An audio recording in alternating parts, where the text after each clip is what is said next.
안녕하세요. 오늘은 2025년 8월 11일부터 17일까지 역사 속 주요 사건들을 한 주간 돌아보며 의미를 되새겨보려 합니다. 이번 주에도 역사 속에서 우리의 삶과 연결되는 교훈들을 찾아볼 수 있을 거예요. 8월 11일 세계 최초 롤러스케이트장 앤드 바이마르 공화국 헌법 제정. 오늘은 이색적인 시작이 많았던 날입니다. 1866년 미국 로드 아일랜드 뉴포트의 최초의 롤러스케이트장이 문을 열었죠. 그 전까지 롤러스케이트는 길거리나 넓은 마룻바닥에서만 즐기던 놀이였지만 이날부터는 전용 실내 경기장에서 음악과 함께 즐길 수 있게 됐습니다. 롤러스케이트는 사실 18세기부터 유럽에서 발명됐지만 전용 실내 공간이 생기면서 비로소 대중 스포츠로 자리잡기 시작했죠. 그리고 1919년 제1차 세계대전 패전 이후 독일 제국은 붕괴되고 새로운 정치체제를 수립하기 위해 바이마르에서 재헌의회가 열렸습니다. 이날 프리드리 에버트 대통령이 바이마르 헌법에 서명, 독일은 최초의 민주공화국이 되었습니다.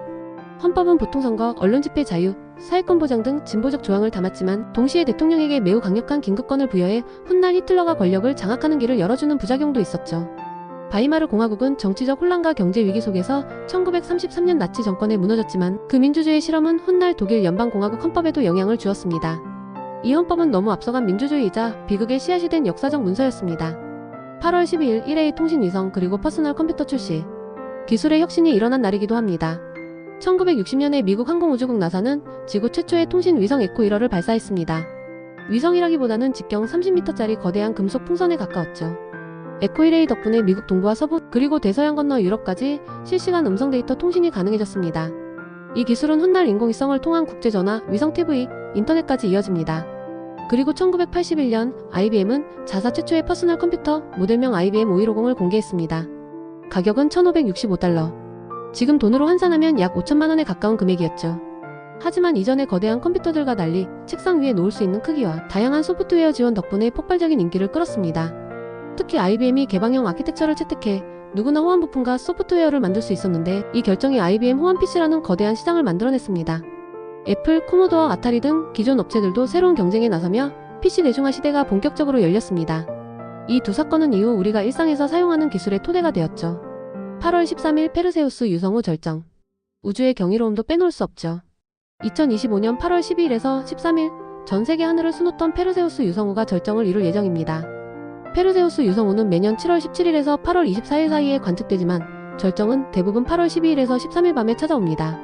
초속 59km, 눈 깜빡할 새 지나가는 이 빗줄기는 운이 좋으면 1시간에 100개 이상 볼 수 있죠. 도시의 불빛을 피해 시골이나 산, 해안가로 가면 하늘 전체를 가로지르는 긴 유성을 볼 수 있습니다. 8월 14일 인도네시아 독립선언의 전야. 아시아에서 중요한 순간이 있었는데요. 1945년 8월 14일 일본이 연합국에 무조건 항복을 선언했습니다. 이 소식은 인도네시아에 단 한 번뿐인 기회를 주었죠. 300년 넘게 네덜란드 식민 지배를 받던 그들, 민족 지도자 수카르노와 하타는 지금이 아니면 영원히 못한다고 결심합니다.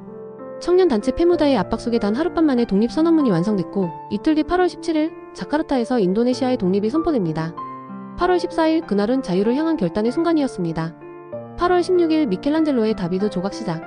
1501년 미켈란젤로는 피렌체 대성당 당국으로부터 다비드 조각을 맡게 됩니다. 이 작품은 약 5.17m 높이에 무게는 5,560kg에 달하며 피렌체의 권위와 독립을 상징하도록 설계되었습니다. 이 조각상은 르네상스 예술의 정점으로 알려져 있죠. 8월 17일 증기선 혁명, 가봉 독립, 그리고 클린턴의 고백. 1807년 로버트 풀턴의 증기선 클레르몽이 허드슨강을 따라 알바니까지 첫 여정을 떠났습니다. 길이 약 150마일, 속도는 시속 약 5마일로 하루 이상 걸렸지만 이는 최초의 상업적으로 성공한 여객용 증기선 운항이었죠. 당시 사람들은 이 배를 의심했고 풀턴의 바보짓이라 불렀지만 이 운항은 증명했습니다. 증기선 상업 운송은 가능하다 라는 사실을 말이죠. 이 사건은 교통혁명의 시작이었고 미국 내륙과 세계로 향하는 운송의 방향을 완전히 바꾼 사건이었습니다. 1960년 아프리카 가봉이 프랑스로부터 독립을 쟁취합니다. 아프리카 중부의 가봉이 프랑스로부터 완전한 독립을 선언합니다. 가봉은 원래 프랑스 적도 아프리카의 일부였으나 1958년 자치공화국이 된 지 불과 2년 만에 완전한 주권을 얻은 것이죠. 이날 미국도 즉각 가봉의 독립을 승인하며 축하 메시지를 보냈고 외교관 파견도 신속하게 진행했습니다. 이날은 가봉에게 주권의 획득을 알린 역사적 순간이었고 아프리카 탈식 민화 과정의 중요한 장이었습니다. 1988년 빌 클린턴 당시 미국 대통령이 모니카 르윈스키 스캔들 관련 대배심 증언을 했습니다. 미국 수정헌법상 현직 대통령으로는 최초로 대배심 앞에 서게 된 역사적인 날이었죠. 이어진 밤의 TV 연설에서 클린턴은 부적절한 관계가 있었음을 인정한다라며 사과했지만 공식적인 거짓말 인정은 피해 논란을 남겼습니다. 이 연설은 미국 정치사에 깊은 여파를 남겼고 대통령의 책임과 진실, 권력의 무게에 관해 많은 질문을 던졌습니다. 이렇게 8월 11일부터 17일까지 한 주 동안 역사 속에서 일어난 중요한 순간들을 살펴봤습니다. 혁신과 독립, 예술과 우주의 신비까지 역사는 우리에게 언제나 의미 있는 교훈을 줍니다. 당신에게 가장 인상 깊었던 사건은 어떤 것이었나요? 댓글로 알려주시고 더 많은 역사 이야기가 궁금하다면 구독과 좋아요도 부탁드릴게요.